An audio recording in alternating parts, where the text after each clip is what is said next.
It's unique, this homicide detective job, and there are some very unique tasks involved with it, not always pleasant ones. And I'm going to provide you with some more insight on that today. If you want to find out about the strange, inexplicable bond between a dead person's family and a homicide detective, then please stay with me.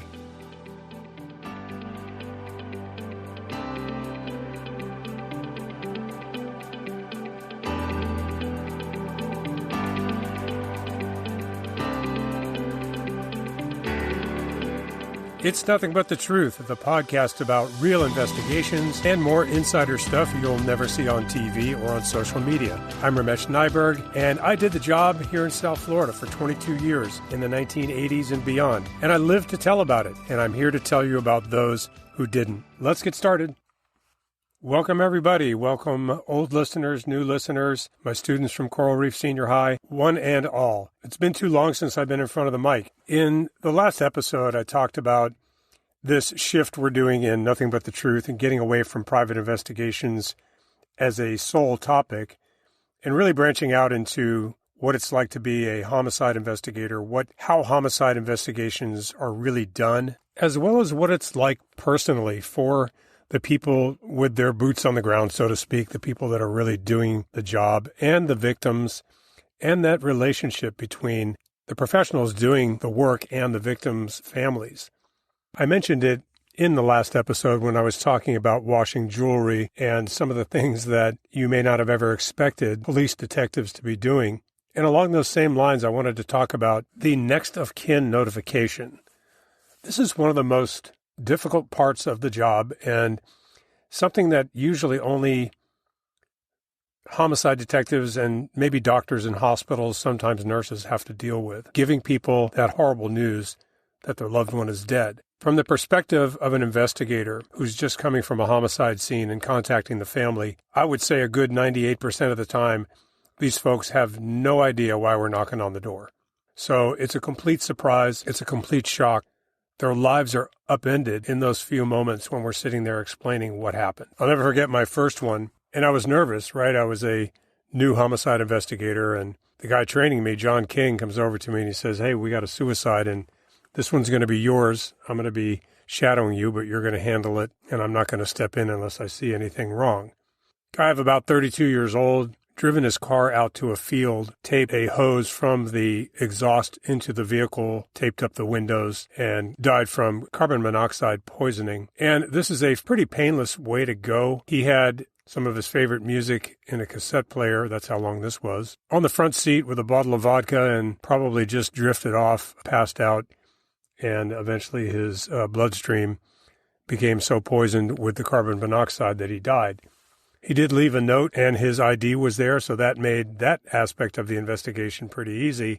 And so my partner said, "Okay, let's go. We have the address. Let's go make contact." So I'm sitting there in the car, and I'm kind of on pins and needles, and I'm thinking of a million different things I want to say and how I'm going to say it. We rolled up to the driveway of this very modest little house down in the Cutler Bay area, south of Miami. And we got out of the car. We got our badges on our belts. We're wearing our ties. We're wearing our business clothes as we did every day. And a woman in her 30s comes to the door, and she kind of frowns for a second. She looks at me, and she looks at John, and she says, "He's dead, isn't he?" Last thing in the world I expected to hear out of her mouth. And I looked at John and kind of in wonderment, like, well, what do we do now? And John just shrugged at me, and I looked at the woman and I said, "Yes, he is." And she said, "I knew it. Come on in." And then she waved us in. We sat down, and she proceeded to tell us about her husband's very lengthy mental illness history and several suicide attempts, and that she was dreading this day but knew it would happen at some point. Well, that was the easiest one I ever did, and the first one. And the rest of them were, of course, all were much more difficult than that.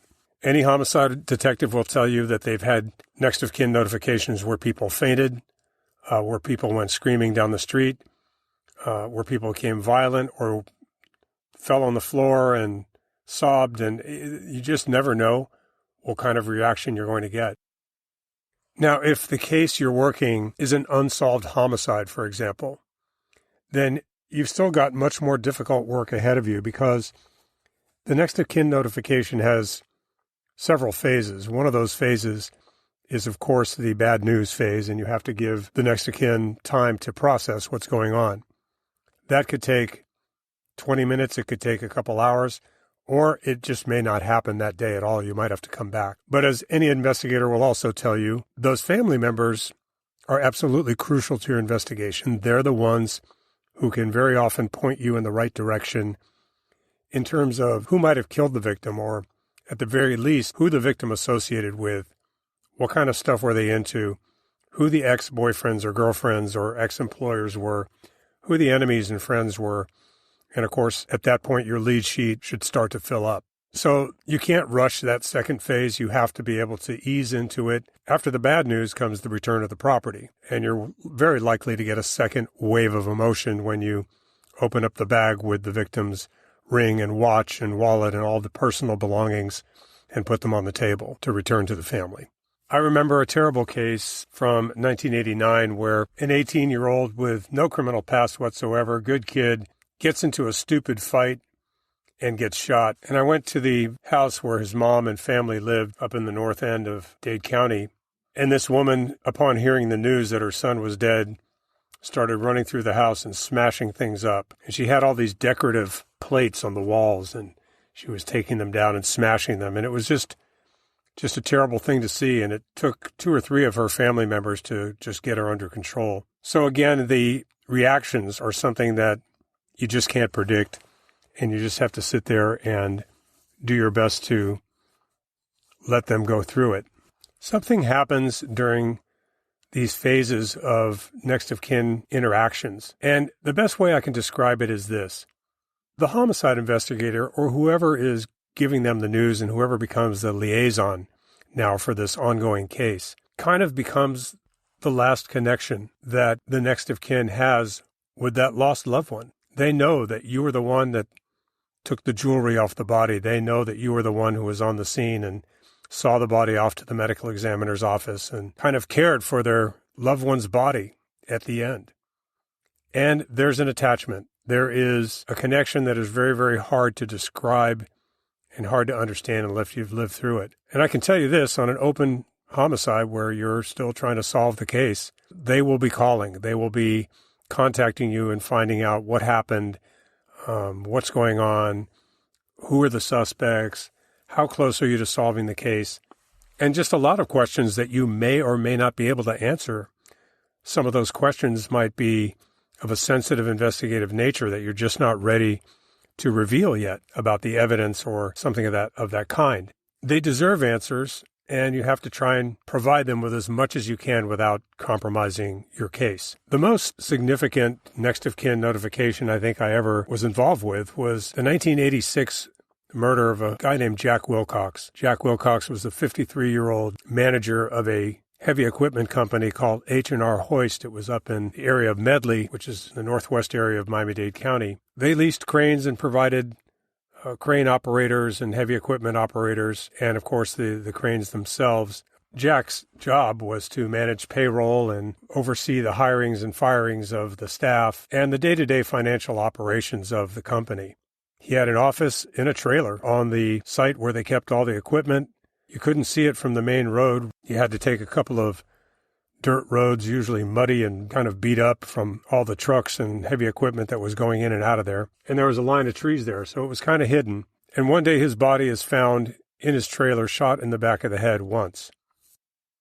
Well, I met with his widow, Frances Wilcox, a wonderful, very graceful lady who, through her tears, managed to tell me about Jack's life and who he worked with and who his friends were, his business associates, and that sort of thing. Jack was a champion boat racer. He raced offshore racing boats and won some pretty prestigious championship trophies in the 60s.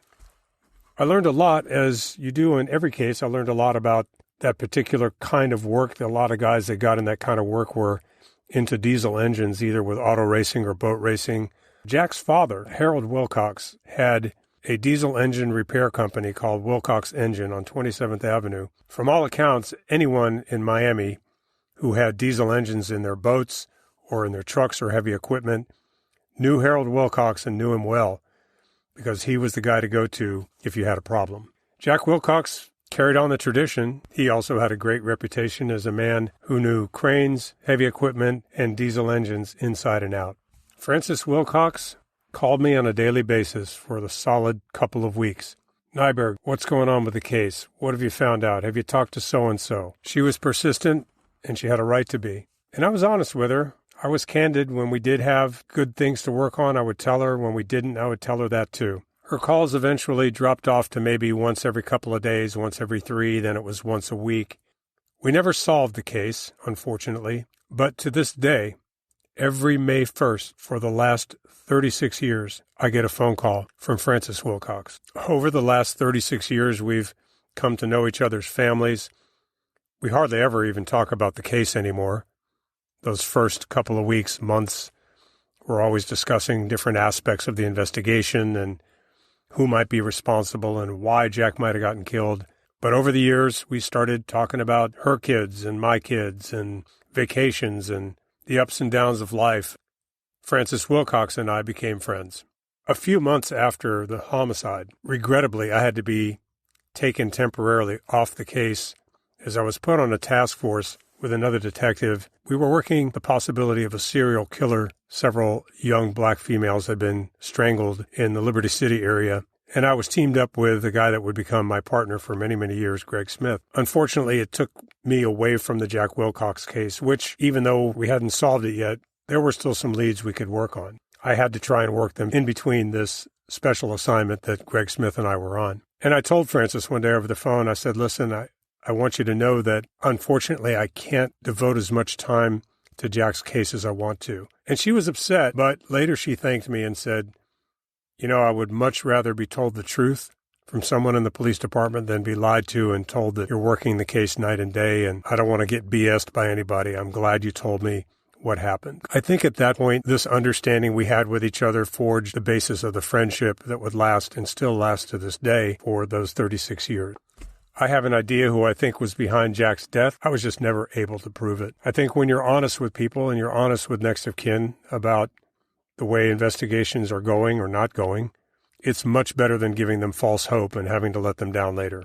On December 11th, 1987, I had a horrible case up in an area called Palm Springs North, which is up in the northwest near Hialeah, Miami Lakes area. 3 people had been killed there by a 30-year-old named Jimmy Herndon, who lived with his adopted grandparents. He was a cocaine addict and a real loser who never seemed to be able to get a grip on becoming an adult. When his 68-year-old adopted grandfather wouldn't give him any money, he beat him to death with a hammer, and when the grandmother tried to intervene, he beat her to death as well.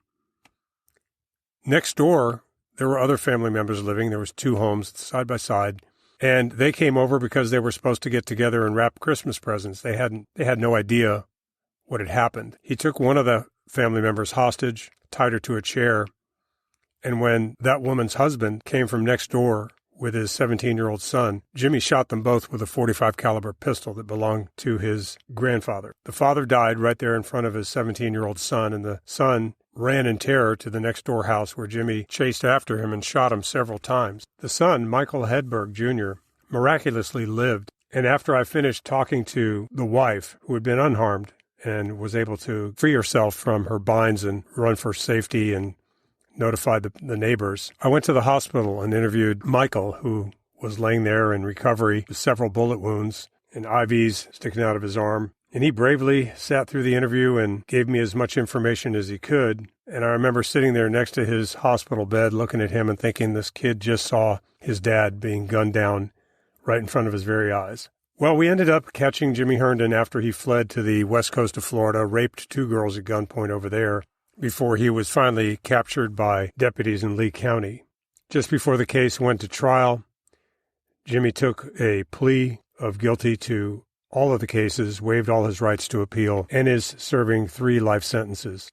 That was in 1987. Last year in 2021, I got an email, and the email read, Detective Nyberg, I don't know if you'll remember me, but you investigated the murders of my father and other family members back in 1987. I just wanted to let you know how grateful I was to you for the way you treated our family and for the job that you and your colleagues did to catch Jimmy Herndon, the killer. And it was signed Michael Hedberg Jr. I remember reading that and thinking, you may not remember me. Are you kidding? I wrote him back, and we ended up getting on the phone and talking for about a half hour. Michael Hedberg, now in his 40s, is writing a book about his experiences, and he counsels victims of violent crime and helps them get through traumatic experiences. Probably one of the most heartwarming stories of recovery that I've ever been involved with, and it was so good to see what kind of a man Michael had become after nearly dying and after the horror of seeing his father murdered right in front of his eyes. I cherish the relationships, weird as they might be. We worked the cases for the victims. We worked them for the victims' families. Oh, and the lady who smashed up all the dishes and all the decorative things around her house when she found out about her 18-year-old son, well, we caught that guy too. It took a little while. It took 3 or 4 years before we were able to find and identify the shooter in that case. She invited me to her house after we convicted him for second-degree murder. She said she was having a dinner and she would like me to come over and meet the family. So I went, and while I was there, they had a DJ and they had some Jamaican food, and it was really nice. The DJ all of a sudden called out my name and asked me to stand up. And that's when Mrs. Thompson, the victim's mother, publicly thanked me for closing her son's case. And of course, I didn't do it by myself. We all worked on a team. But these are just the moments that sometimes stick with you and make you feel like, wow, all those late hours, all that time away from family, I did something worthwhile. There's a lot of other stories I could tell you about next of kin and talking with families, some crazy, crazy stuff, but we'll save that for another episode. Thanks for joining me today. Thanks for listening. I hope that you'll get in contact with me if you have any questions or comments about this episode or any other episode.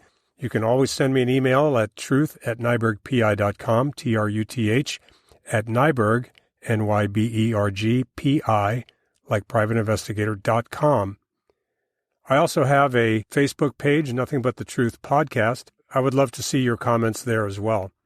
If you're interested in becoming an investigator, I wrote a small book called The 10 Must-Haves to Be a Great Investigator.